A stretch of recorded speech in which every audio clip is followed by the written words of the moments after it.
আসসালামু আলাইকুম, welcome back to my new video.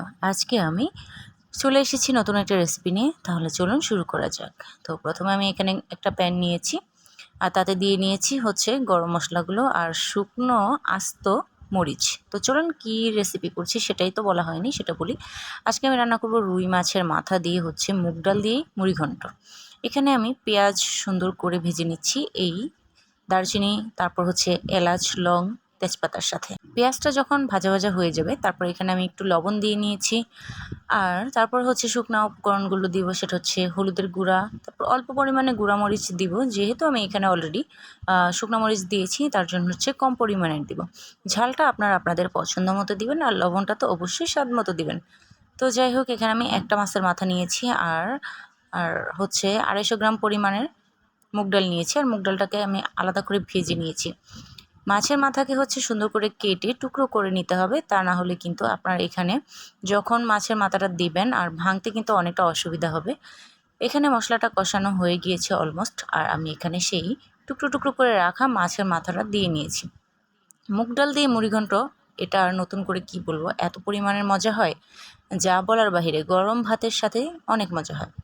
তো আমি এখানে নেড়ে চেড়ে মাছের মাথাগুলোকে সুন্দর করে মিশিয়ে নিয়ে একটু অল্প পরিমাণে ঢেকে রাখবো। তো কিছুক্ষণ পরে ঢাকনা তুলেই দেখলাম আমার এটা অলরেডি হচ্ছে সিদ্ধ হয়ে গিয়েছে। তারপরে আমি এখানে আস্তে আস্তে করে চেপে চেপে হচ্ছে মাংস থেকে হাড়গুলো আলাদা করে নেব, এক কথায় হচ্ছে ভেঙে নেব। মুড়িঘণ্টর মধ্যে হচ্ছে এই মাথাটাই হচ্ছে মেইন আকর্ষণ। তো আমি ভালোভাবে এটাকে কষিয়ে নিচ্ছি। এক্সট্রা একটা যে স্মেল থাকে সেটা কিন্তু কষানোর ফলেই চলে যায়। তো এখানে হয়ে গিয়েছে অলমোস্ট আমার, এই যে হচ্ছে ভাজা ভাজা হয়ে গিয়ে উপরে তেল উঠে আসছে প্রায়। আপনারাও এই পর্যায়ে আসলে ডালটা দিয়ে নেবেন। আমি মুগ ডালটাকে ভেজে সুন্দর করে পরিষ্কার করে এক সাইডে রেখে দিয়েছিলাম। এখন সেটাকে আমি দিয়ে একটু নাড়াচাড়া করে নেব।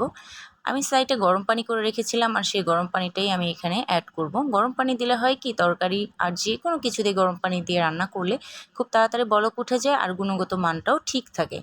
তো আমি এখানে অল্প পরিমাণে একটু হচ্ছে পানি দিয়ে নিয়েছিলাম, যেহেতু লেগে যাচ্ছিল নিচে, কোনোভাবে যাতে পোড়া না লেগে যায়। তারপরে হচ্ছে বেশি করে পানি দিয়ে নিচ্ছি পরিমাণ মতো। আপনারা চাইলে মুগ ডালের এই মুড়িঘণ্টটা একটু ঝোল ঝোল করেও রাখতে পারেন, আবার চাইলে হচ্ছে একবারে ভাজা ভাজাও করতে পারেন। তো আমার কাছে একটু ডাল ডাল টাইপের থাকলেই অনেক বেশি ভালো লাগে। তো বলক উঠে গিয়েছে, আমি এবার এরকম একটা ঘুটনির সাহায্যে, এটাকে আমরা ঘুটনিই বলি, এই ঘুটনির সাহায্যে একটু ভেঙে নিচ্ছি সব কিছু। একটু আস্তে আস্তে থাকবে, একটু আধ ভাঙা টাইপের হবে, এরকম হলেই কিন্তু মুড়িঘণ্টটা অনেক মজা হয়। তো আমি সেটাই করে নিচ্ছি এই ঘুটনির সাহায্যে।